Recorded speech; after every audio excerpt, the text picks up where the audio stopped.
La souveraineté et l'unité africaine restent un défi persistant. Je vais développer ça tout à l'heure. Et il y a l'autre aspect que je voulais donner, c'est une souveraineté proclamée, mais qui est sous influence. Et l'autre aspect aussi, c'est l'unité africaine, une promesse trahie par les faits. Je reviens à la souveraineté et unité africaine, un défi persistant. Vous savez, nous avons un héritage du panafricanisme.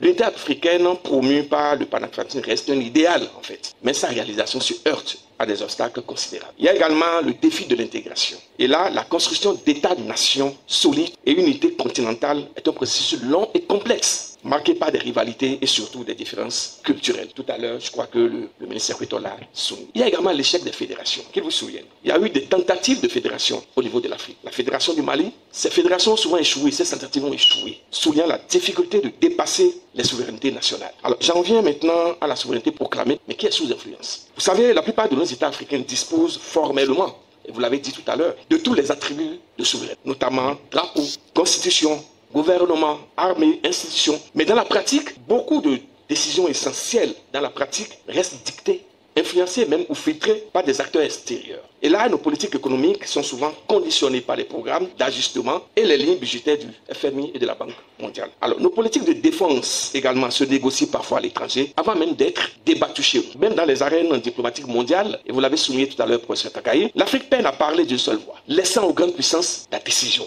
et même de choisir, et même d'imposer des choses à l'Afrique. Alors, la souveraineté dans ces conditions devient un masque. On en parle, mais on ne la vit pas, cette souveraineté. Alors, j'en viens maintenant à l'unité africaine. C'est une promesse, bien évidemment, qui est trahie par les faits. L'idée d'une Afrique unie a été portée par nos devanciers. Et vous l'avez évoqué tout à l'heure, de Kwame Nkrumah à Cheikh Anta Diop, de Sankara à Nyerere. Mais elle s'incarnait dans un rêve de solidarité, destin commun, de puissance partagée. Aujourd'hui, encore, elle figure dans les discours officiels, dans les documents de l'Union africaine, dans les résolutions de sommet. Mais dans les faits, cette unité, reste une fiction rhétorique. Alors, les institutions régionales, notamment, bien qu'existantes, la CEDEAO, tout le monde sait ce que la CEDEAO est devenue aujourd'hui. Une caisse de résonance. Elle est affaiblie par des clivages internes et par son incapacité à répondre de manière cohérente aux coups d'État. Que ce soit coups d'État militaires comme des coups d'État institutionnels, aux crises politiques et aux conflits armés. L'Union africaine, de ce côté, souffre de leadership, de déficit de légitimité et surtout d'une grande dépendance financière. Voyez-vous, nous ne pouvons pas bâtir une souveraineté africaine forte sans une unité politique fonctionnelle, opérationnelle, portée par des dirigeants sincèrement engagés.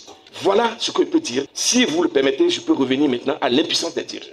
Allez-y. Merci. Alors, à ce niveau, il y a des contraintes, bien évidemment, et des renoncements. Il serait simpliste d'accuser uniquement les puissances extérieures. Une large part de la crise de souveraineté réside dans les choix ou les choix de nos dirigeants. Trop souvent, nos chefs d'État privilégient la stabilité personnelle à la stabilité institutionnelle. Ils gouvernent à court terme dans la logique de conservation du pouvoir au détriment de la vision stratégique. La coopération régionale est reléguée au second plan, dès lors qu'elle pourrait compromettre des intérêts politiques individuels. Le repli nationaliste, les alliances de circonstances, l'inaction face aux conflits transfrontaliers, tout cela concourt bien évidemment à affaiblir la parole et la posture africaine sur la scène internationale. L'impuissance n'est donc pas toujours subie, elle est parfois acceptée et même organisée. Il y a des causes et les conséquences. À ce niveau, bien évidemment, il y a une gouvernance et il y a la corruption. Alors, la mauvaise gouvernance, la corruption et le clientélisme sont des problèmes qui minent la légitimité des pouvoirs politiques et entravent le développement. La crise de représentation.